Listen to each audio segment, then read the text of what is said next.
నొప్పి మాయం సర్జరీ దూరం మోకాలు మరియు నడుము నొప్పులను ఇకపై భరించాల్సిన అవసరం లేదు. ఆపరేషన్ లేకుండా అత్యాధునిక చికిత్స Indo British advanced pain clinic సంప్రదించండి 9807556789. ఎప్పుడు హాట్ గా ఉండే ఆ నియోజకవర్గ రాజకీయం ఇప్పుడు ఇంకా ఘాటుగా మారింది. ఎమ్మెల్యే వర్సెస్ మాజీ ఎమ్మెల్యేగా భూ యుద్ధం మొదలైంది. ఇద్దరిది ఒకే పార్టీ కాదు, అలానే ఒకే సెగ్మెంట్ కూడా కాదు. అయినా ఎవ్వారం యమ ఇంట్రెస్ట్ గా మారుతోంది. ఏకంగా అసెంబ్లీ దాకా వెళ్ళింది. ఇంతకీ ఏదా నియోజకవర్గం, ఎవరా ఇద్దరు నాయకులు? ఆళ్లగడ్డ. ఈ పేరులోని ఫైర్ ఉంటుంది. ఏదో ఓ రకమైన వివాదాలతో ఎప్పుడూ వార్తల్లో నానుతూనే ఉంటుంది నంద్యాల జిల్లాలోని ఈ అసెంబ్లీ నియోజకవర్గం. ఆ సిరీస్లోనే తాజాగా స్థానిక ఎమ్మెల్యే భూమా అఖిలప్రియ, శ్రీశైలం మాజీ ఎమ్మెల్యే శిల్పా చక్రపాణిరెడ్డి మధ్య కొత్తగా రచ్చ ఎపిసోడ్ మొదలైందట. వాస్తవానికి ఆళ్లగడ్డ, శ్రీశైలం పక్కపక్క నియోజకవర్గాలు కూడా కాదు. వాళ్ళిద్దరూ ఒకే పార్టీలో లేరు. అలాంటప్పుడు గొడవేంటి, రచ్చెందుకు అన్న డౌట్ రావడం కామన్.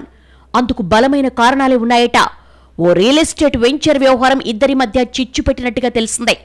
నిబంధనలు పాటించలేదని, భూ కబ్జా చేశారని ఒకరు, అలా ఏం లేదు, ఇది కేవలం రాజకీయ దాడేనని మరొకరు, ఎవరి స్టాండ్ మీద వారుండడంతో వ్యవహారం వీధికెక్కిందట.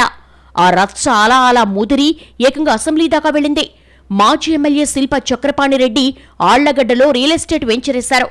అందుకోసం ప్రభుత్వ భూమి కబ్జా చేశారని ఆరోపిస్తున్నారు సిట్టింగ్ ఎమ్మెల్యే భూమా అఖిలప్రియ.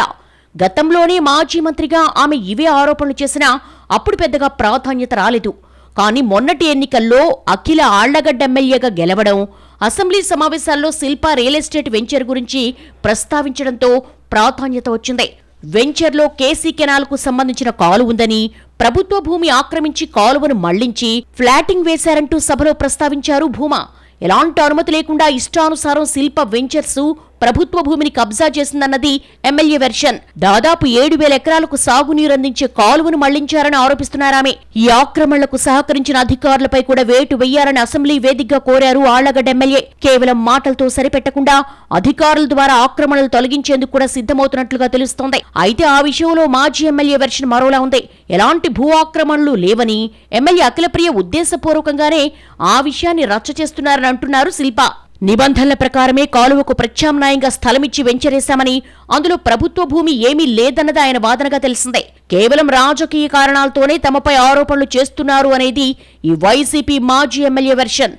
తమ సొంత ఖర్చులతో కాలువ నిర్మించాలన్న నీటిపారుదల శాఖ అధికారుల నిబంధనల ప్రకారమే వెంచరేసినట్టుగా చెప్తున్నారట ఆయన. తమ వెంచర్ కారణంగా ఒక్క రైతు కూడా నష్టపోయే పరిస్థితి లేదని, గతంలో ఎన్ని ఎకరాలకు సాగునీరు అందుతుందో ఇప్పుడు కూడా అంతే ఉందన్నది శిల్పా చక్రపాణిరెడ్డి వర్గం వాదన. ఓవైపు రాజకీయంగా ఇంత రచ్చ జరుగుతున్నా ఏది నిజమో చెప్పాల్సిన అధికారులు మాత్రం కామ్గా ఉన్నారు. వాళ్ళు వెంటనే నోరు విప్పి ఎవరి వాదన వాస్తవమో తేల్చేసి ఈ పొలిటికల్ కంపును కడిగేయాలంటున్నారు స్థానికులు. ఈ రాజకీయం రివెంజిల్ దాకా వెళ్లకముందే జోక్యం చేసుకుని ఎండ్ కార్డ్ అయ్యారంటున్నారు.